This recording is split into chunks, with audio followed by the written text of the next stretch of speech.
Trouble of the Bond. Isla lay face up where she fell, oozing dark blue blood from a dozen wounds. Her eyes were glassy and empty.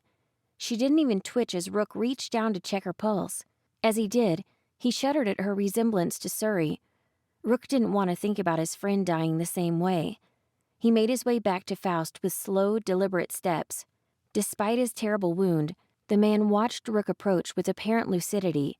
He saw the grim expression on Rook's face as he drew close, and tears welled from his eyes. Isla. Is she? The man's voice was barely audible. Yes, Rook answered. I'm sorry. We tried to save her. It's all right, the man groaned, clutching at his abdomen with both hands. She won't be alone long. Rook kneeled by the man's side and held his hand. Nightingale watched from over his shoulder. Isn't there anything we can do? She was shuffling nervously from one foot to another. Rook just shook his head. It's really bad. I'm not sure. A few moments later, and the man stopped breathing. Suri appeared beside Rook with a faint flash of violet light, her spectral form hovering a few inches above the ground. This is why the bounty exists, Suri said, voice somber.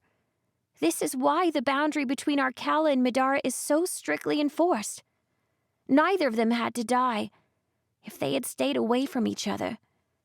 Rook's eyes widened. The woman, Isla. She was from Arkala too, wasn't she?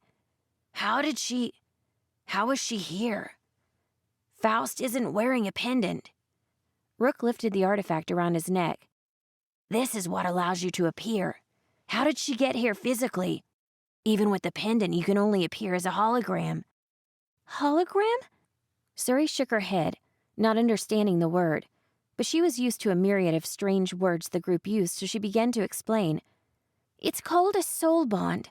The process relies on a connection with a human to shield the outsider from detection and stabilize the presence in your world. A soul bond with someone from my world is forbidden. So you can actually come to this world? You could stay here permanently?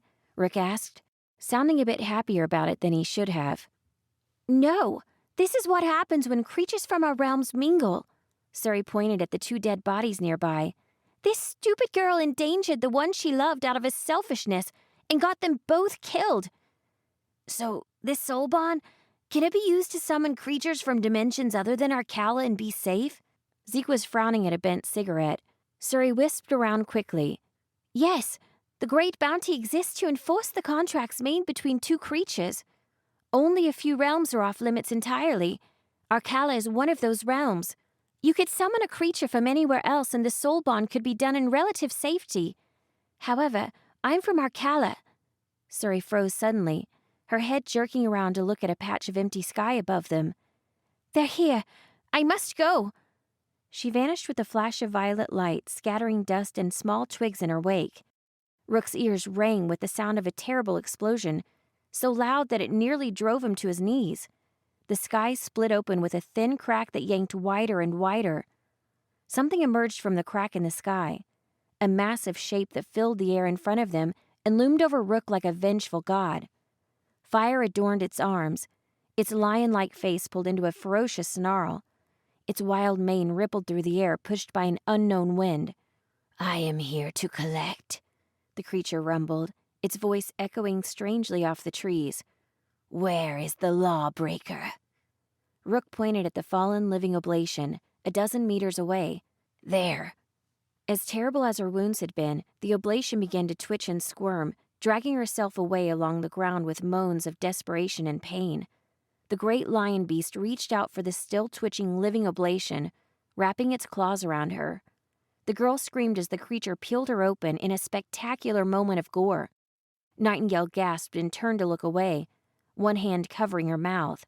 Inside of the girl's body, something shot out into the air like a black ooze. It came out and made a screeching noise as it was snatched out of the sky by the lion creature. It reminded her of the Malama, and Nightingale realized in horror that the black ooze was the real creature that they had been fighting, the real thing that had taken over the girl's body. Nightingale jumped in fear, and she had the sudden image of the creature tearing into her like a can of food, looking for the Malama that hid inside. "Oh, God!" Nightingale stepped back, practically hiding behind Rook. She could feel the Malama inside of her quaking in the dark recesses of her mind. It was urging her to run, to get away from this creature. A brief image of herself being torn open flashed in her mind, and Nightingale trembled. The lion creature looked in their direction, frowning at the corpse of Isla. "It looks as if that one was killed. She's one we'd have wanted delivered alive." It looked disappointed as it dropped a cloth sack filled with gold at its feet. "Your reward. We'll only pay for the one." The creature turned to leave, then paused to look back and sniffed the air. "You stink of these creatures. Arkala's stench lingers strongly. I'd recommend cleansing yourselves, else one might think you associate with them often." With that, the creature vanished into the void with a loud crack.